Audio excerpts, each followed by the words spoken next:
तक किसी के लिए कुछ नहीं करा, अपनी वाइफ के लिए कुछ नहीं करा, अपनी माँ के लिए कुछ नहीं करा, उनके भाई गुजरात में रहते हैं उनके लिए, किसी रिश्तेदार के लिए कुछ नहीं करा, राजनीतिक गुरु के लिए कुछ नहीं किया। वो अपने दोस्त के लिए इतना कुछ करेंगे, ऐसा कैसे हो सकता है? दोस्त पे इतने मेहरबान क्यों हैं? ऐसी भी क्या दोस्ती है? आज के ज़माने में कौन कोई भाई के लिए कुछ नहीं करता, दोस्त के लिए कौन करता है? तो मैंने कहा फिर क्या मामला है? कहते आप खुद सोचो, इतना बड़ा क्राइसिस हुआ, हिंडनबर्ग की रिपोर्ट आई, चारों तरफ थू थू हुई, पूरा क्रैश कर गया अडानी ग्रुप। मोदी जी इतने स्वार्थी आदमी हैं कि अगर केवल मामला दोस्ती तक होता तो 2 मिनट में उसको साइड करते और कहते मेरा कोई लेना देना नहीं इससे। अभी भी उसको बचाने में लगे हुए हैं। कभी एसबीआई को कह रहे हैं इसको पैसे दो, आज अखबार में आया पीएफ वालों को भी बोला इसको पैसे दो, सारी एजेंसी अभी भी उसको पूरी तरह से उसको बचाने में लगे हुए हैं। तो मैं भी अचंभे में रह गया कि मामला तो कुछ अलग ही है। क्यों ऐसा भी क्या दोस्त हो गया कि दोस्त डूब रहा है और फिर भी उसको पूरी तरह से इतना बड़ा पॉलिटिशियन है। पॉलिटिशियन के लिए तो परसेप्शन सबसे इंपॉर्टेंट होती है। कोई आसपास वाला अगर कहीं वो तो आदमी कह देता है यार मेरे से मिलना बंद कर दियो कल से, वो उसको अभी भी बचाने में लगे हुए हैं। और उसने मेरे को बताया कि मैंने कहा फिर मामला क्या है? तो कहता है जी अडानी तो केवल फ्रंट है, अडानी में सारा पैसा मोदी का लगा हुआ है। मैंने कहा ये कैसे हो सकता है? ये नहीं हो सकता। कहते हैं अडानी के अंदर सारा पैसा मोदी जी का लगा हुआ है, अडानी केवल फ्रंट है, अडानी तो केवल मोदी जी का पैसा मैनेज करता है, मैनेजर है। उसको 10%, 15%, 20% इतनी कमीशन मिलती है, बाकी सारा का सारा पैसा मोदी जी का लगा हुआ है। अगर कल को जांच हो गई, जेपीसी बैठ गई, ईडी की जांच हो गई, सीबीआई की जांच हो गई, तो अडानी नहीं डूबेगा, मोदी जी डूबेंगे। जिस दिन अडानी डूबा उस दिन मोदी जी डूबेंगे। मैंने कहा यार उनको पैसे की क्या जरूरत है? प्रधानमंत्री जी को, मोदी जी को, उनके ना आगे कोई ना पीछे कोई, उनको क्या पैसे की जरूरत है? तो कहता है सर पैसे की हवस होती है, लत होती है। कहता है इतने दुनिया में इतने बड़े बड़े अमीर आदमी हैं, उनको कोई अब और पैसे की थोड़ी जरूरत है, लगे पड़े हैं सारे, और पैसा और पैसा और पैसा। बोला हवस होती है। बोला जिस दिन अडानी दुनिया का सेकंड रिचेस्ट मैन बना था, अडानी दुनिया का सेकंड रिचेस्ट मैन नहीं बना था, मोदी जी दुनिया के सेकंड रिचेस्ट मैन बने थे। और अब मोदी जी का ख्वाब है, उनका सपना है कि वो दुनिया के रिचेस्ट मैन बनना चाहते हैं। प्रधानमंत्री तो बन गए, वो दुनिया के रिचेस्ट मैन बनना चाहते हैं। फिर उसने मेरे को एक एक करके, मैं बड़ा धीरे धीरे उसकी बातों पे, पहले तो मैं एकदम शॉक हो गया ये कह क्या रहा है कि अडानी के अंदर सारा पैसा मोदी जी का लगा है। फिर वे धीरे धीरे उसने एक एक करके बातें खोल के समझानी चालू की। कहता है मोदी जी श्रीलंका गए, श्रीलंका के राष्ट्रपति राजापाक्सा हैं। राजापाक्सा को मोदी जी ने जबरदस्ती करके वहां का विंड प्रोजेक्ट अडानी को दिलाया। क्यों दिलाया? मैं आप लोगों से पूछना चाहता हूं, आप में से कोई विदेश जाएगा तो वहां की किसी एजेंसी को जबरदस्ती करके अपने भाई को, रिश्तेदार को ठेका दिला के आओगे क्या? ऐसे कोई करता है क्या? मोदी जी ने जबरदस्ती राजापाक्सा के ऊपर प्रेशर डाल के वहां का विंड प्रोजेक्ट अडानी को दिलाया। अडानी को नहीं दिलाया, खुद लिया वो प्रोजेक्ट। वो मोदी जी का प्रोजेक्ट है, वो अडानी का प्रोजेक्ट नहीं है। और ये बात कैसे निकली? वहां का जो बिजली बोर्ड है श्रीलंका का, जैसे अपने यहाँ स्टैंडिंग कमेटी है असेंबली की, पार्लियामेंट की स्टैंडिंग कमेटी है, वैसे उनकी भी पार्लियामेंट की स्टैंडिंग कमेटी होती है। तो वहां पे पार्लियामेंट की, श्रीलंका की पार्लियामेंट की स्टैंडिंग कमेटी ने जब उनके बिजली बोर्ड के चेयरमैन को बुलाया और बोले तूने ये प्रोजेक्ट अडानी को क्यों दिया, तो उसने कहा जी राजापाक्सा साहब ने मेरे को बुलाया था, उन्होंने कहा मोदी जी मेरे पे बहुत प्रेशर डाल रहे हैं कि ये प्रोजेक्ट अडानी को दो।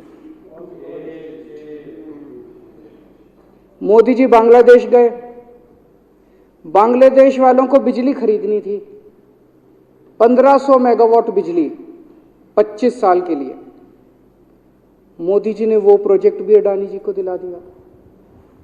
अडानी को नहीं दिलाया, मोदी जी ने वो प्रोजेक्ट खुद लिया। 25 साल तक 1500 मेगावाट बिजली खरीदने का प्रोजेक्ट बांग्लादेश का, वो भी मोदी जी ले आए अपने नाम पे।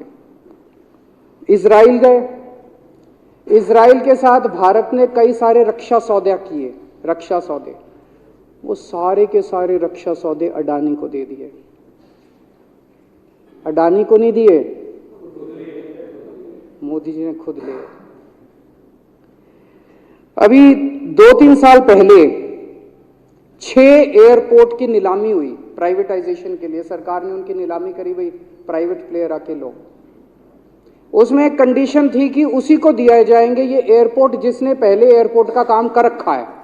हर सरकारी ठेके में होती है, हम सड़क बनाते हैं, कहते हैं भाई सड़क, जिसको ठेकेदार को सड़क बनाने का एक्सपीरियंस है उसी को दिया जाएगा।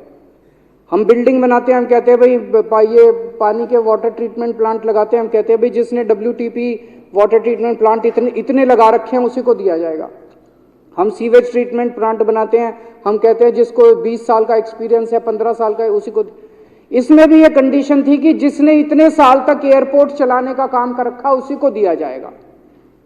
अब अडानी ने तो कर नहीं, मोदी जी ने तो कर नहीं रखा था, अडानी ने तो कर नहीं रखा था, तो क्या करते, आखिरी मोमेंट पे वो कंडीशन हटा दी गई, बोले कोई एक्सपीरियंस की जरूरत नहीं है। 6 एयरपोर्ट नीलामी पे थे, 6 के 6 एयरपोर्ट अडानी को दे दिए, अडानी को नहीं दिए, मोदी जी ने वो खुद 6 के 6 एयरपोर्ट खुद अपने नाम कर लिए। आज 2021 नवंबर में एयरपोर्ट टेक ओवर किए, 2023 1.5 साल हुआ है, 1.5 साल के अंदर आज एयरपोर्ट का 30%, पूरे देश का एयरपोर्ट का जितना धंधा है, बिजनेस है, उसका 30% बिजनेस जो है वो मोदी जी के पास है। 30%, 1.5 साल के अंदर इतना बड़ा भारत देश, इतने एयरपोर्ट, 30% एयरपोर्ट का बिजनेस आज मोदी जी के पास है। एक और बड़ी इंटरेस्टिंग चीज हो रही है, ये ईडी और सीबीआई को इस्तेमाल करके बंदूक यहां रख के लोगों की फैक्ट्रियां छीनी जा रही हैं। मतलब 10 अक्टूबर 2018 को 10 अक्टूबर 2018 को कृष्णापट्टनम पोर्ट के ऊपर इनकम टैक्स की रेड हुई और 6 अप्रैल 2020 को 1.5 साल बाद वो पूरा एयरपोर्ट अडानी ने खरीद लिया। उसके यहां बंदूक रख के उसको कहा या तो दे दे और या जेल।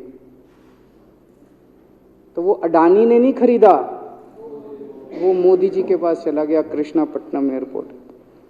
10 दिसंबर 2020 को एसीसी और अंबुजा सीमेंट पे रेड हुई और 2 साल बाद 16 अक्टूबर 2022 को दोनों सीमेंट प्लांट मोदी जी के पास चले गए।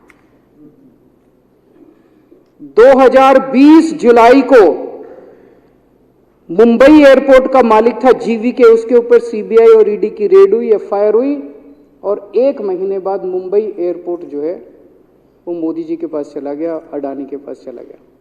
तो ईडी और सीबीआई पे रेड कराते हैं, उसको धमकाते हैं फैक्ट्री वाले को, कंपनी वाले को कि या तो जेल जा और या तेरी फैक्ट्री हमको दे दे।